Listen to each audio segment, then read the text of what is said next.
Did you go through the traditional route of like, okay, I want them to move better, therefore I'm just going to do a bunch of static stretching? Did you go through that, or did you kind of figure out, hey, it's all about movement, it's all about mobility kind of from day one? I guess I never was in the static world. Honestly, it's just based off the guys I've always trained, whether it's my military guys, my football guys. They're not going to sit there and dance around on a foam roller for 10 minutes. Yeah. Even if I find it is valuable, like they're probably not going to do that. They want to train. So that's where like all these loaded movements came in, is because it's stretching with a bar in your hand. It's stretching with the kettlebell in your hand.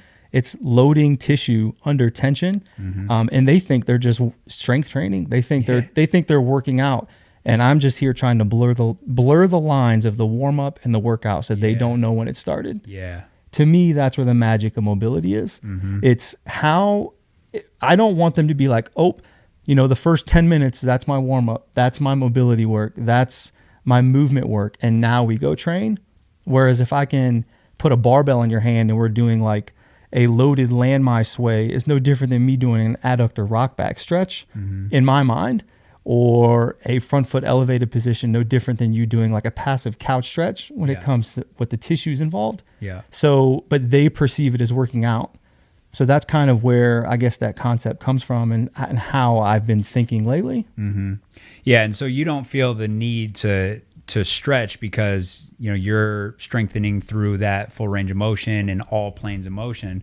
And that's going to give them all the mobility that they can ever need. And not only just that flexibility, but also the ability to control all those ranges. Absolutely. But I also think it's personality based. So when we talk about loose versus tight, it's always a physical thing. It's always, oh, I feel tight, or I feel loose, or my ankle has a ton of hypermobility, where the past couple years, it's now starting to put athletes into a psychological loose versus tight.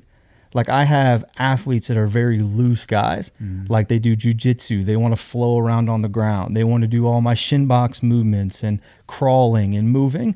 And then I have my other guys who are my tight guys, my pallet jacks. They don't want to do any of that. Yeah. They want to bench. If I said, hey, we're going to do a crawling pattern with some of my military guys, they'd be like, absolutely not. I'm not doing any sort of bear crawl. That's punishment.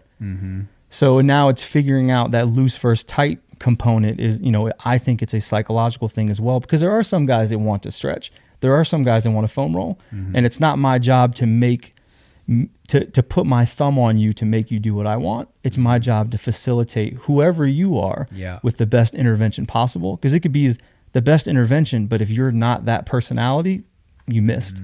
Yeah.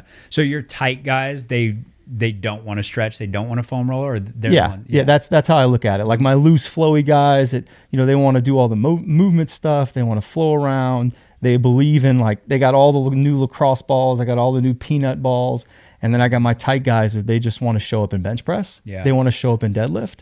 Okay, so now since you're not going to do this crawling pattern, we're going to do a landmine press so I can get the scap upperly rotating that way. I'm not going to tell them we're doing that. Hey, we're just going to do a single arm shoulder press to get your delts rolling.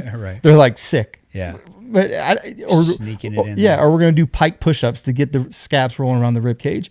They just think they're doing push-ups. Like, oh, this is prep movement. Whatever, man. I don't care.